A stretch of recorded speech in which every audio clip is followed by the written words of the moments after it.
do you use to price a home? And I think there's been a lot of conversations this last couple of weeks on some of the Zoom calls that we've had and about pricing homes. And so right now, what are you using? Like, what strategies are you guys using to price homes? Because, from one day to the next, it could be something completely different. So Tim, let me, first of all, why don't you give me I know you've got lot of activity going on the listing side and seeing. So what are you seeing, and what about your pricing? Are you being right on pricing? Where do you think you're falling? Everything. It's a tough question, because we have to price the house based on what our comps are and what we think it's worth. Mm-hmm. But yes, everything is multiple offers. So many of things are being pushed. The limits are pushed. So every house I've had on the market, as you guys can imagine, the last several months has been multiple offers and over asking price. I actually haven't even done the ratios, but I would say right now we're well over 100% on sale price versus asking price. But you still price it on what you think it's worth. I think the bigger one for me right now is rental properties, houses that have investments or investment potential. Those are much harder to predict. Not only what the rent is, or what what the house is worth, because we use, what it's worth based on what the rents bring in, right. But people are buying them based on what they think they can get out of them. So, even rentals are going for more. It's just very hard to keep up. Yeah.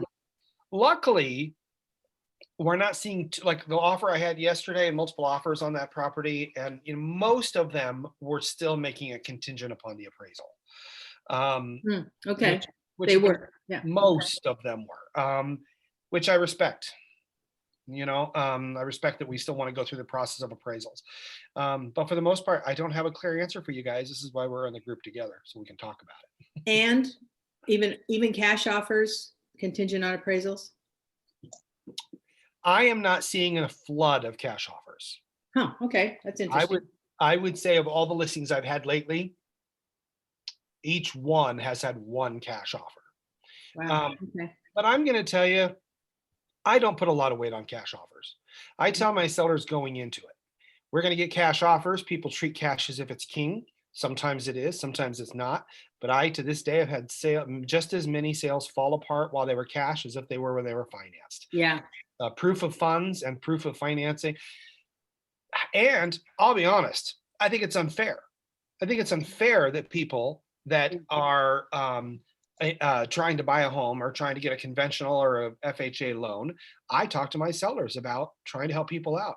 And I will say we push in homeowners versus investors, and I tell my sellers, this is an investor, this is a homeowner. I let them choose. But I think one of the ways it's keeping us sane is helping people get into homes.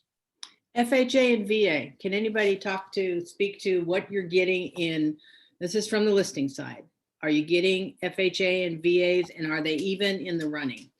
I will, even though I know I've had the floor, let me just say, the offers I had on this house yesterday, there were several FHA and VA in there. Mm-hmm. Every single one wrote that they would make the repairs, that if FHA called out for make the repairs. Can I ask a quick question? Okay.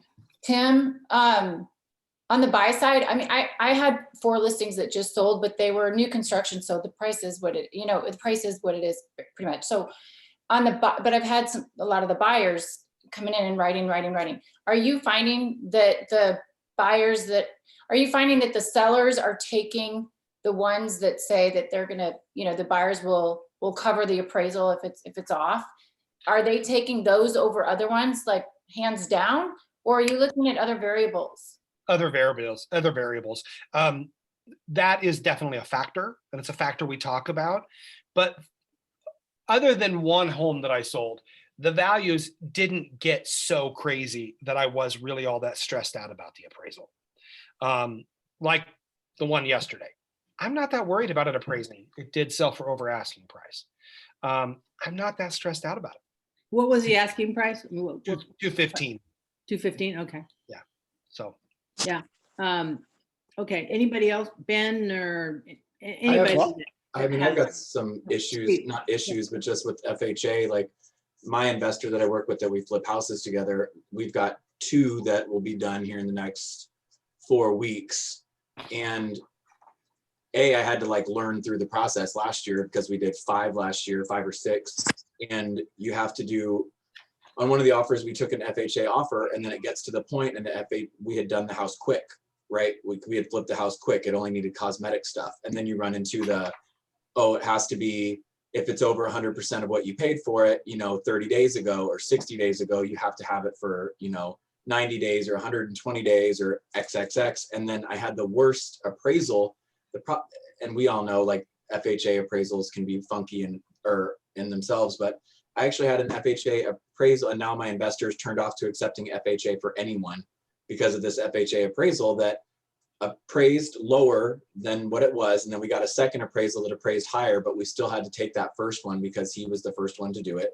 And then on top of that, he asked for all these additional repairs that weren't necessarily, that I've never heard of, like didn't do handrails, but did like, I don't have the list, but they were weird. Even when I talked to Tom, he's like, I've never heard of an appraiser asking for this. And so like now for my investor, he's like, oh, well, I'm not worrying or dealing with that anymore. So he won't accept FHA on any of these houses, which sucks in this market because that's a lot of people, right? Mhm. So Yeah. Ben, I That's think you had your hand raised. Yeah, I was just going to make the observation. You asked about pricing homes and what tools do you use, which the MLS provides the most recent comps. I'm just finding that buyers are wanting to pay way more than what is the comps even from December might suggest. I listed one and it, with homes selling between 250 and 275, and mine was one of the worser ones, and then it should have been one of the worser ones, and it sold for well over the highest price in the neighborhood. Mm. And so if it appraises and the buyer's going to guarantee the difference, if it doesn't appraise, it will be a really great data point for any other homes of like kind listed between March going forward. But right now, all the evidence is from things that sold last year, and last year things sold not higher than 280. So we didn't, and ours is worser, and now it's setting the record in the neighborhood. So to me, I think we're kind of at a standstill until 3 weeks from now. Some of these really high prices that sold cash, or the buyer is going to guarantee if it doesn't appraise, will become new data points that we can actually cling to, because there's no evidence to cling to for a particular sale because it sold higher than evidence ever supported. So there's no tools to say ours is worth more than everyone else because we're already ahead of. Does that make sense? We need a few data points to catch up, because I feel silly to tell a seller, here's the evidence, and then it blows it out of the water by $30,000, which I'm happy for them, but there's no data to support any of that. It's just going on a regular basis. So this is kind of a funny place to be stuck right now. Yeah, it is. I want to say something real quick. Ben, he sold my listing. We had multiple offers. He did address the appraisal. I won't talk about the words of it, but he addressed the appraisal. That's not what won the seller over. It was his letter, her letter. Well, it wasn't even a letter. It was just, you wrote in the body of the email a summary about his buyer and what their situation was. It was all my seller needed to hear. So. Yeah, and I don't think we've had that lengthy conversation yet. We talked with Tom about having that conversation about the whether you can do buyer letters or anything. I totally understand. That's a whole nother conversation. Whole other conversation, but yes, I will say what Ben did is not a buyer letter. The way he did it, he didn't do a buyer letter. He summarized. Let me say you one thing, because Ben, your presentation helped you get that house. When somebody sends me offers, and I know I'm getting multiple offers, I send them to the seller with my commentary and a breakdown of the summary, because that's a lot of paperwork to read. And then of course I go and put it in a spreadsheet. And I do this every single time. That email that Ben sent me was the only email offer I have ever received where I didn't have to do any commentary. I just had to forward it. He spelled out everything. He spelled out the terms. He spelled out how they were feeling. He spelled out why they liked the home. They spelled out the other houses they looked at. He kind of talked about the buyer without it being a personal letter. It was really well done. So, and I'm not just trying to, Ben, we all know you're wonderful. Yeah. It's a matter, it really is. You did something that I'm going to copy when I represent a buyer, because I felt that it was the presentation that helped your buyer get the house. Yeah. So, yeah, anyway, sorry, I'm done. Anybody else have any input on that? Or do you want to, the other question is, do you do a 1-step or a 2-step listing appointment? Ben, were you raising? Oh, I just said sometimes I do a 4-step, 4. which I went through in that by seller Yeah, right, class, you the did. other day. It's like as Yeah. many times as it takes to see really nice people and we become friends. Right. It's oftentimes 3 or 4, but I went through that in the class. I just said that to be funny because it's Yeah. Okay. not 1 or 2. It's more than that every single time. Let me hear from somebody else. Dawn, what's your practice? I do a 1-step. Okay. Unless it's a really unusual property that's really hard to price, then maybe I'll have to go back and do comps. But I usually do pricing and market presentation all at once. So if I call you and I want to list my house and I say to you, like, what do you think my house will sell for on the phone? Then what do you do with me? Oh, on the phone, I tell you, well, I'll have to go back and do some research, and then we'll talk about that when we meet. When are you available to meet? Do you ask me what I think the house is worth? I Before you don't come? usually on the phone. I know some people do, but I do before I go into pricing when I'm sitting at the table. I do ask them, I say, I'm sure that you've been watching your neighbor's house is selling and you probably have an idea of what you think your house is worth. What do you think? Sometimes they'll give me a price, which is helpful to have a frame of reference. Sometimes they will say, well, you're the expert. That's why I called you. But I do like to have an idea before I go into that. Yeah. Yeah, I usually ask them when I'm talking to them on the phone, and I don't really say like, what do you think the house is going to sell for? I kind of say it like you did. Like, I know you guys have been looking, you know what your neighbor's house are selling, like where do you think the range is for your house? And I generally have people tell me, so I at least know that I'm going to, either blow them out of the water, or I'm going to really piss them off. So yeah, anybody else on that, on the steps, how many steps you take or what your I have process is? a question about that. So I've got a few right now who are going to sell, but not right now. They're either building new construction or we're looking, so they're getting ready. I would love to sign a listing contract with them, but I don't know when we're going on the market, and it could be late spring, early summer. What do you do with somebody like that? Like, I'd like to lock them down and get them in a listing contract, but then I think you got to put it in as no show, blah, blah, blah, blah, blah. How do you guys handle these like kind of long-term, long game listing presentations? Who wants to answer that? Can I just throw in one thing? A legal listing contract needs a start date and a price, as with the other terms and conditions.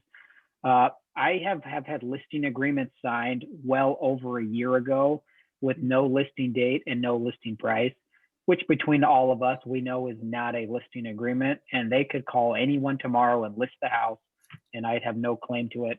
Though we've made a connection, just the act of them signing paperwork that means nothing is binding enough through the activity that I have a sense of protection and they have a sense of obligation. And then I don't have to fiddle faddle around with no shows and this. It's just like, hey, we'll just do paperwork to start and we'll fill in the rest as we get closer. And now they're bound to me in a moral or ethical sense, but not legal.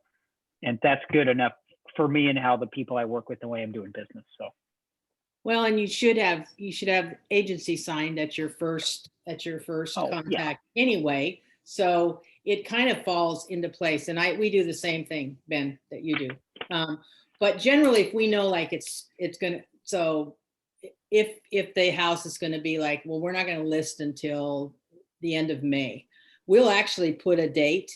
We'll put a date and then we just change it with an addendum if that date comes and goes, or if it needs to be changed. Or you can do it the same way that he does. I think it's more the ritual of I'm making a commitment to you and you're making a commitment to me.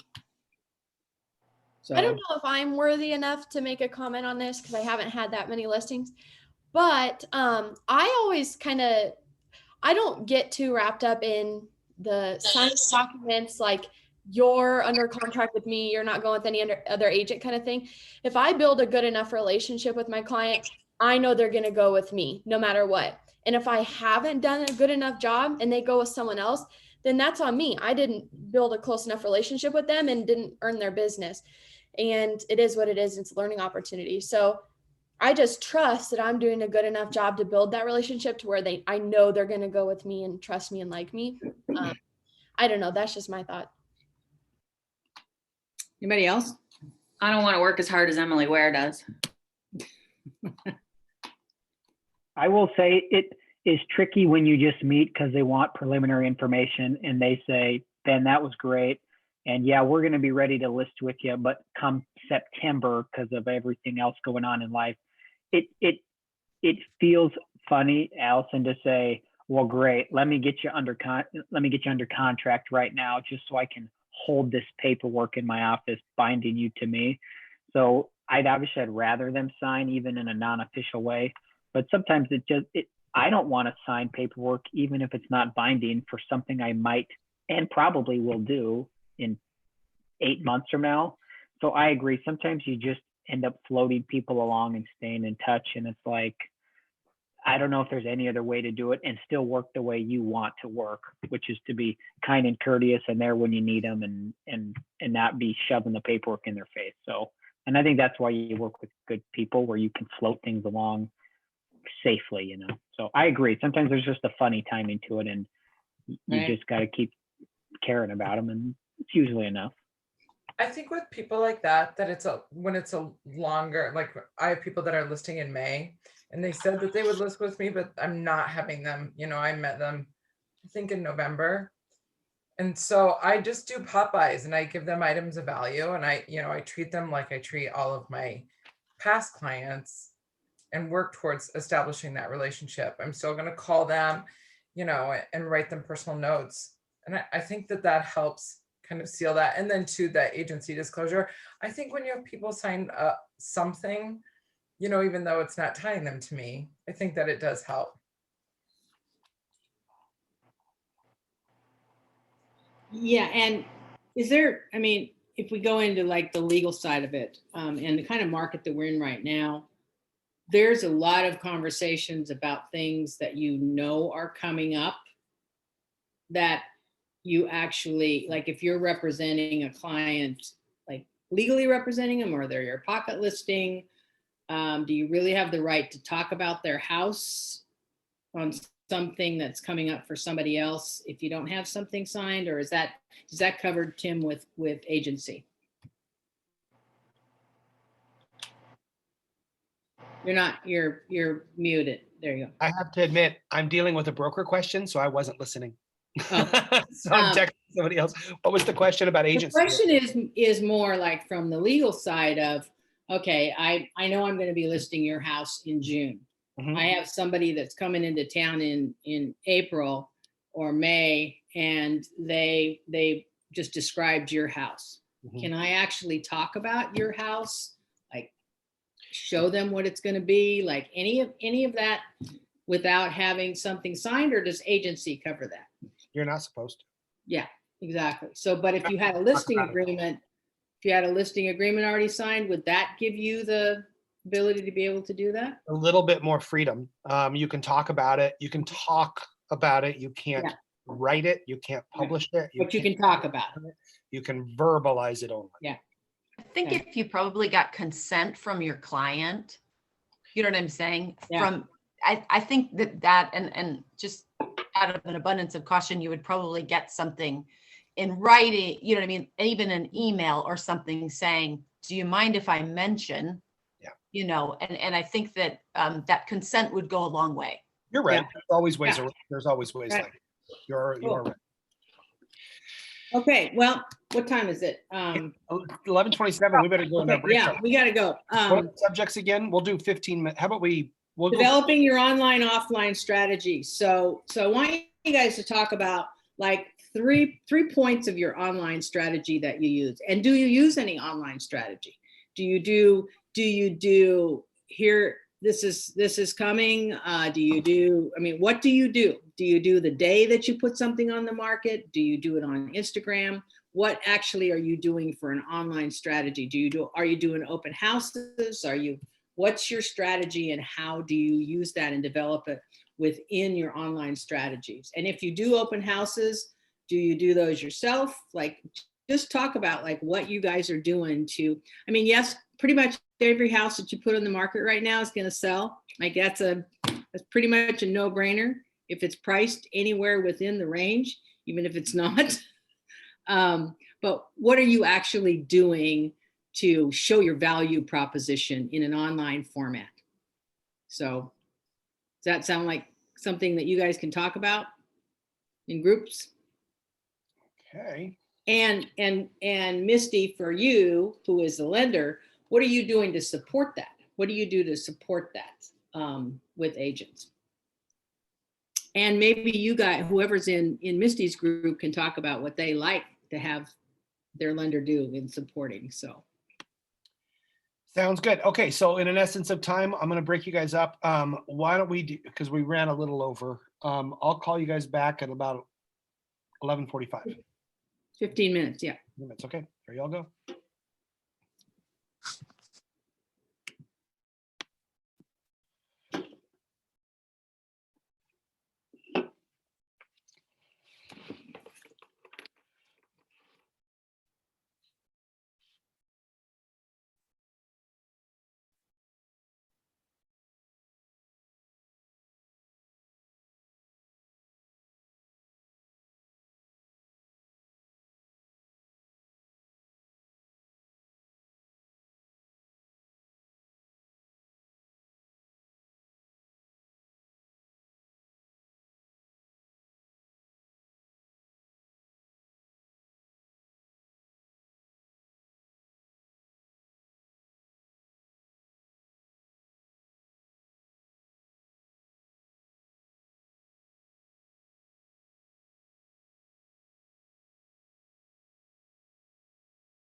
Yeah, I avoid that as much as possible.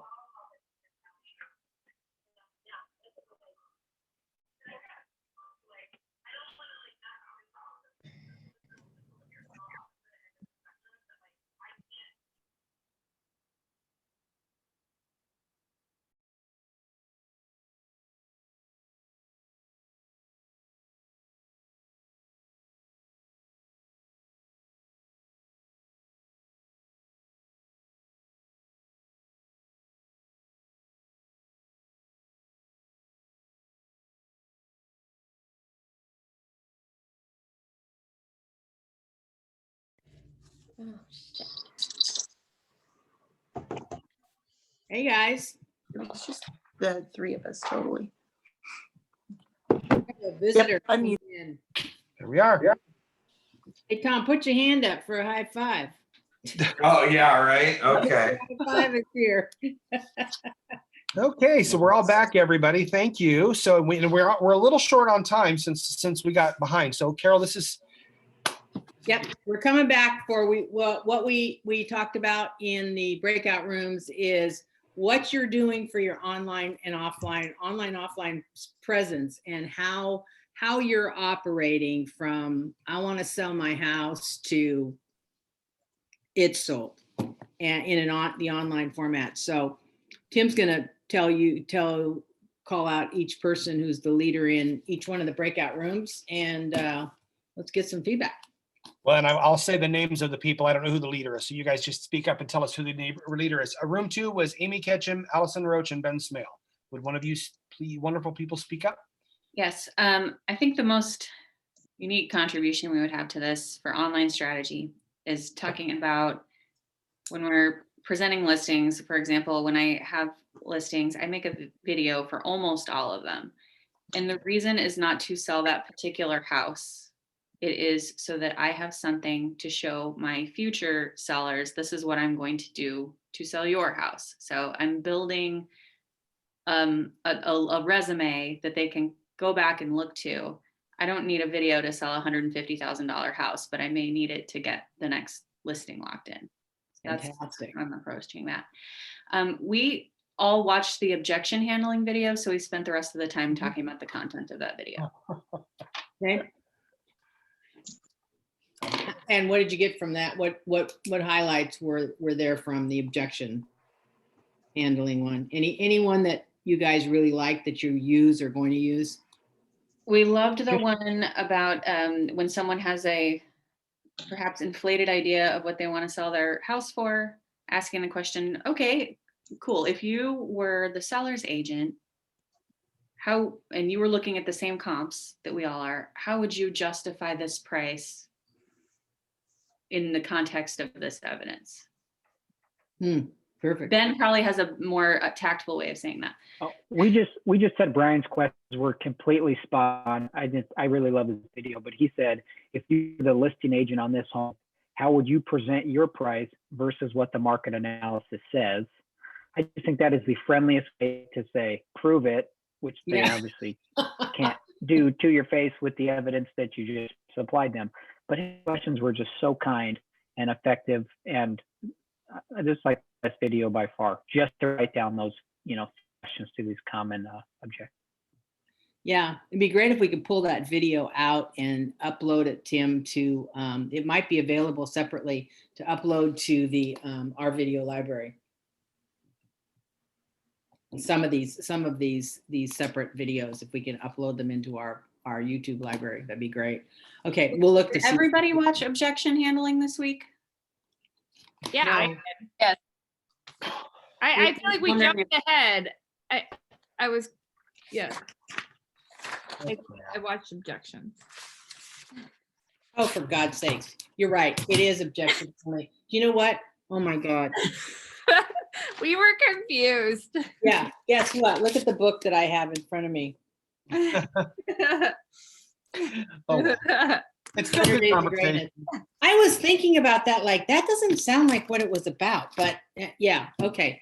Anyway, that serves me right for grabbing the book just before the class and opening it. So I grabbed the wrong book. All right, so go ahead, Tim. It'll just make next week's conversation much more diverse. So the next group, talk to us about whatever you talked about. And that was room 3, Darla Bankston, Don Grimshaw, and Emily Ware. Well, we talked about, just as far as social media, we talked briefly about how when we have like new listings and stuff, we post right away. We kind of usually post a day of. I had mentioned briefly that I post, like after I go on a listing appointment, I post very vaguely, like, oh, I've got a new listing coming up, whatever. And then Dawn kind of was telling me there's some legal things to remember in there, which is very accurate. But we also did talk about, we touched on dual agency right now in the market, and how, for example, I've got a listing coming up that would be absolutely perfect for a buyer of mine, and Dawn had the same situation. And it's kind of a catch-22. It's like, well, you're getting a 2-for-1er and you're getting them both under contract and it's kind of a win-win, but at the same time, are you putting your sellers at a disadvantage when they could potentially get multiple offers and more money? Are you losing them, not doing a favor for them? And so just kind of discussed around that and how that's kind of hard. And Dawn and Darla were saying that maybe right now it's better not to do dual agency, but kind of just weigh out the pros and cons with your seller and see what they're thinking. That's kind of stuff we talked about. Darla, Dawn, Okay. anything else? Did you have any conclusions to that, Emily? I think Dawn had a good point. She's like, you basically just weigh out the pros and cons to your seller and let them decide. For me, for example, my seller, they're an older couple. They're already under contract and almost closed on their new house. And they just don't want to deal with showings and, all that disaster and making the house perfectly clean and this, like right away and quickly. So they're like, this would be an easy just way to make them money. But at the same time, I can't remember if it was Darla or Dawn made a comment that was like, well, you're at the end of the day, being your buyer's agent, that if this house was to go on the market, you probably would have to offer over. So maybe give your sellers a little grace on that and give them a great offer and, whatever. So that's kind of the conclusions we have. So it's a both and solution versus either or. Yeah. Either you lose money or you take the chance of making money. So no, that's good. That's a good conversation. Cool. We have several more rooms. Room 4 was Jane McNeil, Jennifer Tucker, and Jennifer Waxberg. Hi, everybody. We kind of talked about, we weren't on point as far as the online, but we were kind of talking about some different strategies for the success that these guys have had in the timing of a listing and stuff like that, like putting it on, basically making it public like at 3:00 on Friday. We also talked about the advantages and disadvantages of putting a 24-hour time limit on the offers instead of doing the all offers will be reviewed at 5:00. Jennifer said, don't do 5:00 on a weeknight because you'll be up all night working those out. She said her suggestion would be review offers at noon so that you can go through it and actually do a quality analysis for your sellers. Yeah. But that was sort of the track that ours went in terms of the timing of putting a listing out there publicly and what they found as the most effective. Good. Anybody else from that group have anything to add to that? Okay. It's good stuff. Okay, room 5 is Jess Walker, Julie Thurston, and Krista Luther. All right, I am talking for our room. We talked about advertising like offline and online and what we do, what we don't do, what we think works best. We talked about kind of like an open house in this market. In particular, I have a house coming up that I think is just, in my opinion, I mean, it's phenomenal. And it's in that $220 price range. So we talked about, is it beneficial or harmful to do an open house in that kind of situation? Because I've seen it where, I've taken my clients at an open house time. That's when they started showings and there was a line completely out the door, which in result scared my buyers away. So we talked about, maybe trying to figure out if that's the best way to go or not go. We talked about, putting the, on social media, are you putting it up when, hey, we have this house coming soon tomorrow, as long as you have your paperwork signed, or that social media kind of stuff. And then also just every door direct mailers for just listed, just sold. And we talked about our thoughts on if we liked those, didn't like those. I think consensus wise, we kind of liked doing the just sold one, especially if it's a neighborhood that we farm. We didn't really love the just listed one just because most times the lady down the street is not going to be buying her neighbor's house. However, she might have a buyer for it, but we just kind of thought that maybe if we're or paying for it, it's better to do the just sold one. Just sold. Yeah. EDDMs. What was your opinion on EDDMs as a group? We said that we liked them, but we all said that we weren't consistent enough in them. Okay. We would all be a little bit more consistent in the way that we do it. as far as value goes out of it, I mean, a couple of us said that we've definitely seen the value out of it as far as getting feedback or a listing or a buyer from sending those out. More or less, we just said that I'm not a huge fan. I think the group even said that we're not a fan of just doing the just listed one. If we're going to be spending our money or our time, whatever, but to do the just sold one, that way people are seeing, oh, wow, you know, things are selling really great in your neighborhood. And then maybe getting another listing or another something like that from that neighborhood. Good feedback. Okay, room 7, Sam Lortson, Sarah Pavel, and Sarah Pierce. Sarah, am I talking? I can talk. You're talking. You're talking, Sarah. I mean, we did kind of talk about your topic at hand. We talked about some of the new legalities with being able to do posts or boosting through Facebook and some of the issues that I was having of getting like denied. I used to do those a lot. I also used to do a lot of boosting through like Home Spotter and like Home Snap, but we used to get those through Better Homes, but we haven't seen those. Didn't we used to get free boosting? Yeah, we still get, it's Boost. It's called Boost. Boost. I just never get those anymore for mine. I hadn't seen them. You need to search. You should be getting them. Either it's a setting or they're going to your spam, because we still do those. They're wonderful. Ah, gotcha. And actually, since you said this was the first listing, this one recently one I had, where I actually went in there and I played with it and I set up my sellers' email addresses and everything. It was great. It sent sellers updates and reports and stuff. So it's called Boost. We all still get it. Where do we, if that's not sent to us, where do we go to do that? I never figured that out. I just waited for it to come. I do not know the answer to that question. I'll ask, maybe Aubrey would know. We'll find out. And it's automatic for every listing. Yeah. I think it's in the greenhouse, the Better Homes. We also, you can do boosting through Home Snap too. I mean, I've done that before in the past. I used to do that for all of my listings, and then I wasn't again getting notifications for it, but now I'm trying to figure it out again through the app. But you do get leads through those. I don't know how great they are, but people do click on it. And then, you know, Sarah talked about that she's got her YouTube channel, so she talks about content on there. What else did we talk about? We talked about EDDMs. I send them regardless for everything when I just listed and I just sold. Even if my house sells in one day, I still send all of that.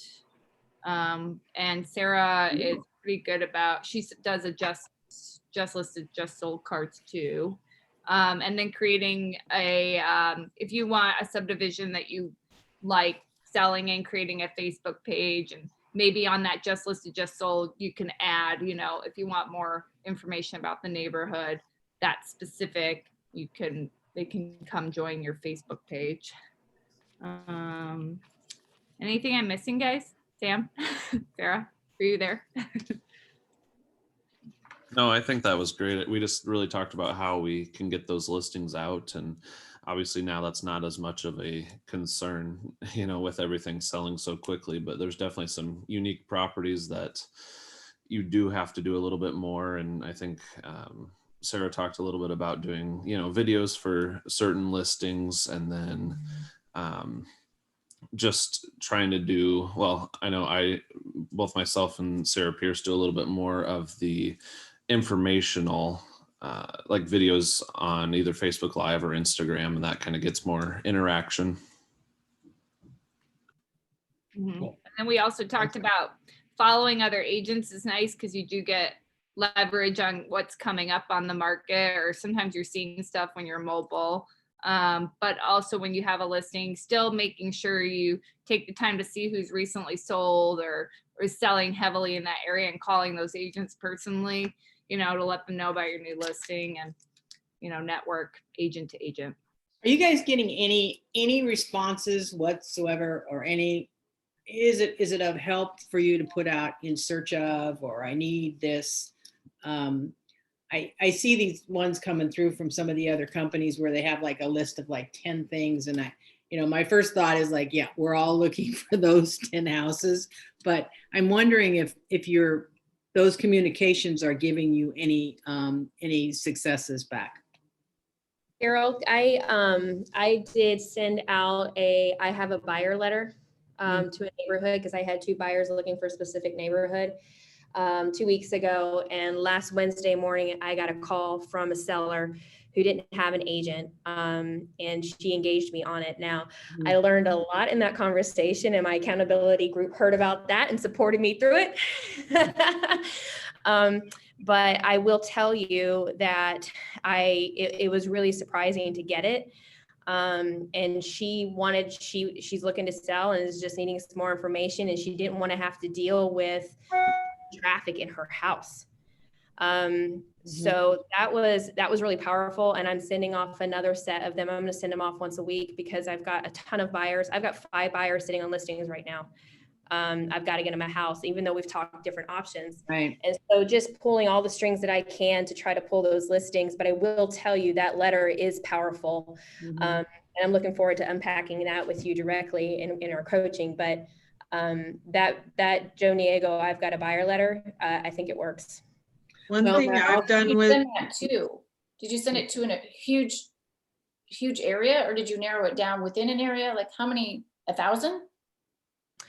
So I actually did a subdivision. I did because they wanted that specific location because of schools and the style of home.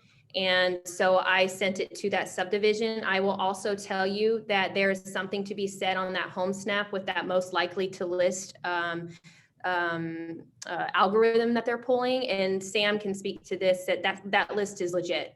When they're telling you that most likely to list, we are tracking that folks are listing from that most likely to list. So what I did was I went and I pulled that parameter and I looked at all the homes that said most likely to list. And I said, well, sheesh, I can do a bulk mail and I can send out 500 of these for less than $100. If I pull one, the percentage it's worth it.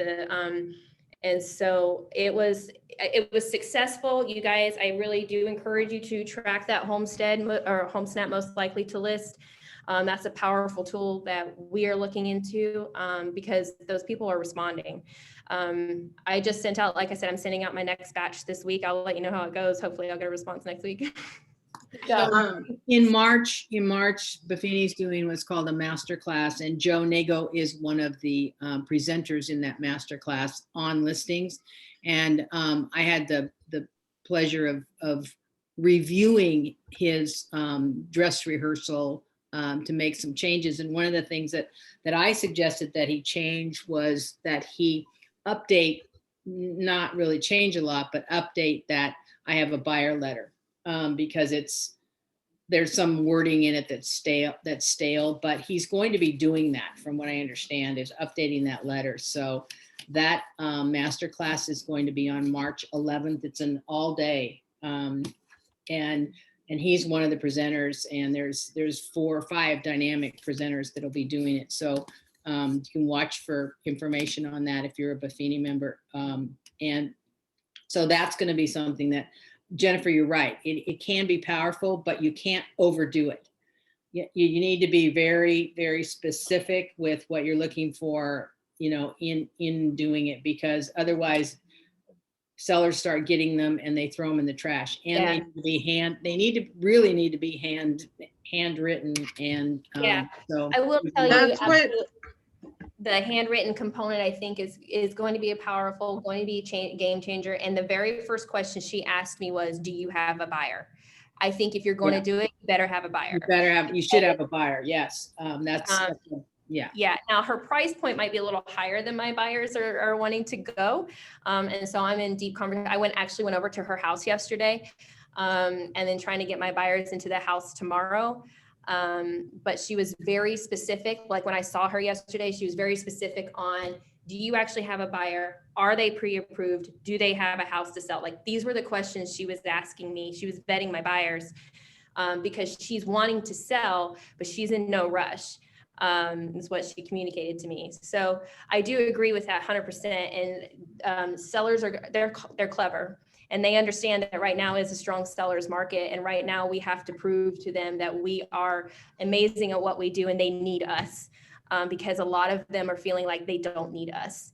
And so just be equipped for those questions when you do send that out, because it will come your way. So Tim, do we have any other rooms? We do. Actually, we're running way over here, guys. Okay. So Yeah, if you have an appointment or something and need to leave, go ahead and jump off, but otherwise we'll just finish. So. Yeah, we'll try to finish up because Laura Osborne, Paulina Kozic, and Misty Wilson. That was a group. Yep. Okay, so we talked a little bit, you were asking about things that I do on the mortgage side.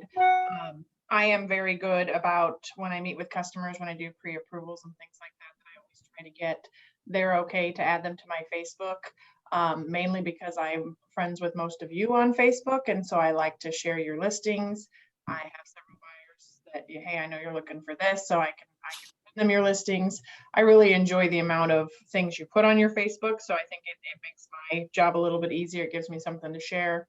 If you've got a property in a certain area that I know will fit USDA, or if I know it'll be a good NIFA home or things like that, then I like to share those things as well and say, hey, have you looked at USDA financing? Did you know this house will go 100% USDA financing, that kind of thing. And so I share a lot of things like that. Out of the three of us on our group, I'm probably the most, I probably do more on Facebook than the other two do. They're both taking a class right now with Barbara Betts about managing your online stuff. So I'm going to look into that because I'm really good at Facebook, but I'm not good at like TikTok or Instagram. And so I want to get better on some of those things. As far as offline marketing, Laura uses the Facebook as far as, having a good reason to call a buyer or having a good reason to send a note. We use it for birthdays, things like that. But yeah, the offline and online kind of go together and things like that. But as far as online, I do a lot of marketing pieces. I have a marketing department here that does a lot for us so that I don't have to do a lot of that myself. Julie's saying here two things as for what Jennifer was saying. One, I hand wrote about 400. I have a buyer notes a couple years ago. I'm going to do that again. And I got some appointments, but nothing specific from it, but need to do it again.